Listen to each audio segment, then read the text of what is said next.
His podcast, the Al Franken Podcast, available wherever you get your podcasts. A big fan of this man's work for quite some time.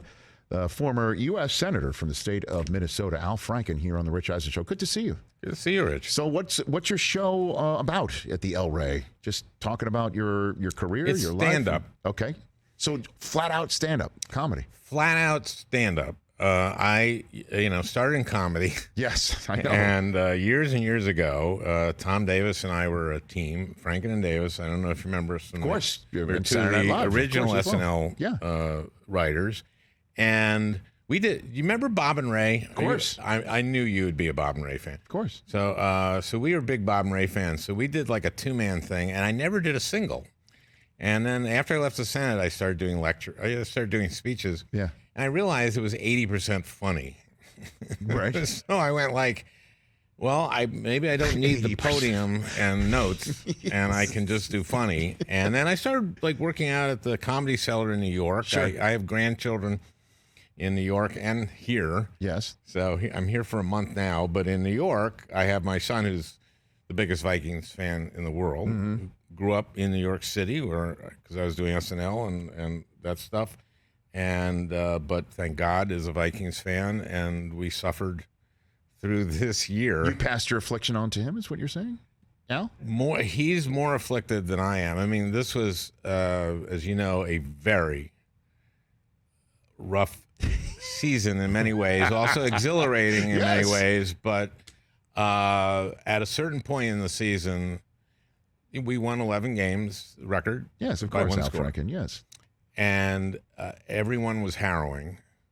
Well, you're referring to this year's Minnesota Vikings season. Yes, and not my stand-up. The stand-up's not harrowing. Al Franken here on the Rich Eisen Show. Our terrestrial radio audience just rejoin us again. Al Franken, former U.S. Senator from the state of Minnesota, but I remember you back from your Saturday Night Live days and so much more.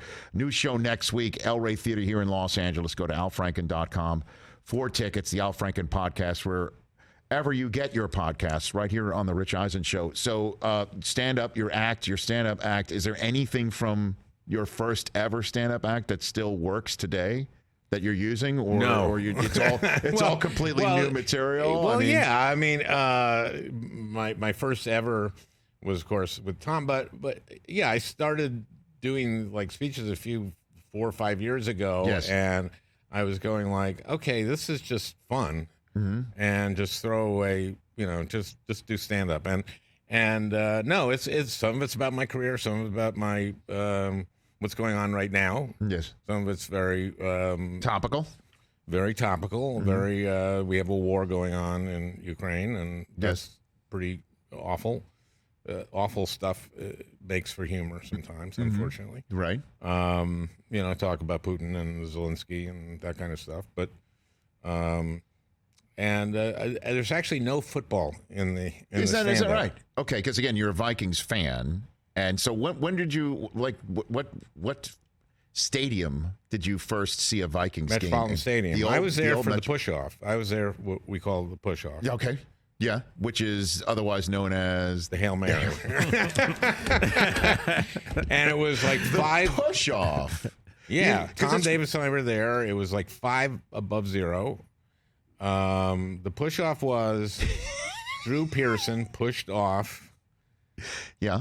And was not called for it. And so you think the Hail Mary should have been disallowed?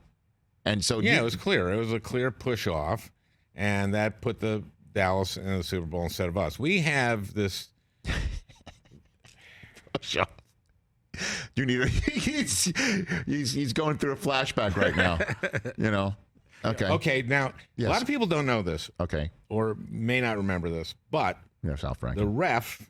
You remember this? I know. For which play we're talking about? The push off. The ref who didn't call the push off, that should have been called, was hit by a pint. I think it was a pint Jack Daniels bottle. Mm-hmm. This is at Metropolitan Stadium, which was where the Twins played, so it was not made for football.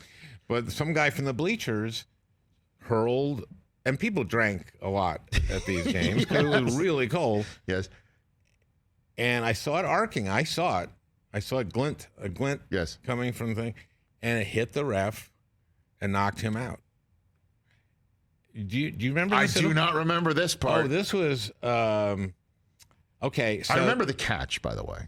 I don't remember the catch what happened after before the the catch. push-off. Right, yeah, right, exactly. And by the way, the fact that you call this the push-off is similar to my friend Chris Brockman across the ways from New England, where we refer to the moment where Tom Brady fumbled after being hit by Charles Woodson in the snow as the tuck rule game.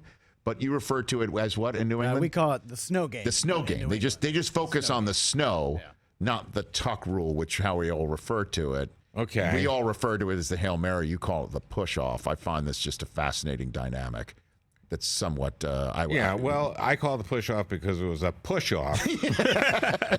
And that's why the ref got hit with the bottle. But anyway, the guy was prosecuted. Is that right? I didn't know that. So it's Minnesota. I had no idea. Minnesota, that is very uncharacteristic. First of all, I don't think the guy actually thought he could. It was an amazing throw.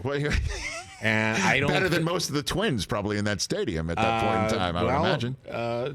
Twins at that time, yes, we're not. Well, let me see. What year are we talking about? You're talking about 1970 something. So 75. I don't know. So you got Yeah. It wasn't our years. Yeah, I suppose. But anyway, so I've been so this season. Yes, this sir. season was, you would think that if you, first of all Vikings fans know that it's not going to end well. It's just not. We've lost 4 Super Bowls pretty early on, and we just have had opportunities to go to the Super Bowl. Also, this year, I knew that if we got past, we're in the first round and we're the 3 seed. Yes. My son and I had worried that we'd be the 2 seed, which we would have needed to beat Green Bay, and we got clobbered by Green Bay, which was so embarrassing, and so signaling everything was going to happen, losing in the first. Yes. The Giants, but I was afraid that we'd be the 2nd seed and then end up in the championship game with the Eagles and get eviscerated just like the second week of the season on a Monday night. Well, I guess the Giants. And you remember that evisceration. Giants took care of business to avoid all that. Yeah. For Al Franken here on the Rich Eisen Show again. Stand-up show next week at the El Rey Theater here in Los Angeles. AlFranken.com for tickets.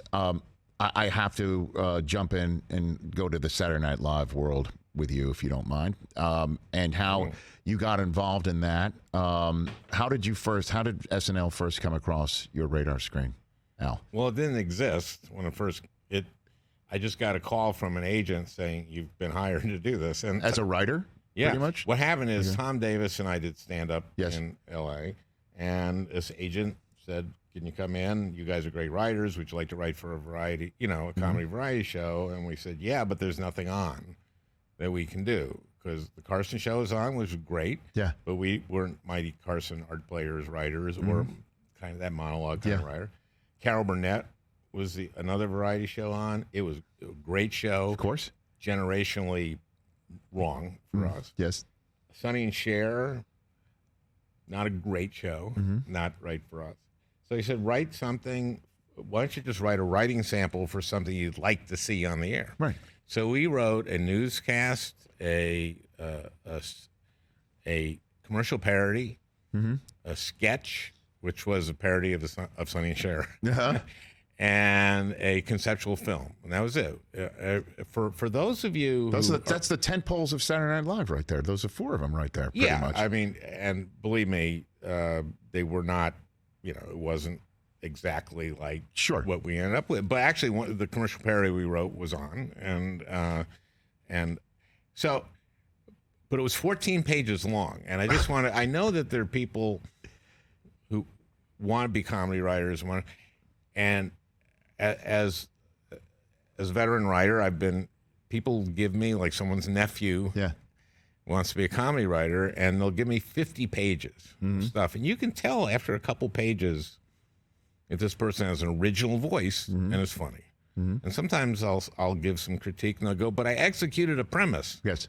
I go, "Okay, that's not it. You have to do it funny, and you have to have some kind of something that makes you a little different." So anyway, that's what happened. We were the only writers that Lorne hired that he hadn't met. And so you get hired. We get hired. We get there. We were paid as one apprentice writer. One. That's it. Somehow the Writers Guild allowed them to do that. So, but we were thrilled. It was our first job in TV. When did you know it was a hit? When did you know that show was a hit? This is funny because, okay, so we get the cast starts with Danny Aykroyd and Gilda are there, and Jane Curtin and Lorraine. Belushi wasn't cast yet, but I had met John, and I said, well, of course. And then he did Samurai as his audition. And Chevy was a writer, not a cast member, and got cast. And there was Garrett and Jane Lorraine Gilda and Danny and Belushi. And I remember turning to Tom at one point and saying, this show is going to be a giant hit. And Tom, who, we'd been in show business for 2 years, but he was like, nothing. I mean, right. And I go, no. It's the first time this generation has been allowed to be on TV. Right. Look who's around us. They're the best of the. And so I was sure that it was going to be a hit. And obviously it was. Al Franken here on the Rich Eisen Show. Fast forwarding a couple of years later, the Stuart Smalley character that you played, where was that born out of? What is that? Well, I've been very public about this. My wife's in recovery, and I'm in recovery from being a codependent. So I used to go to Al-Anon, and I still do every once in a while. And Al-Anon is for family members and friends of alcoholics. Yes.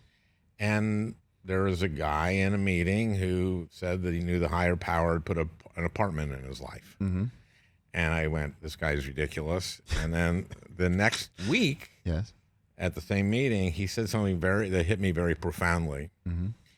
And I said, oh, I see. You can learn something from everyone, and everyone has something important, somewhere.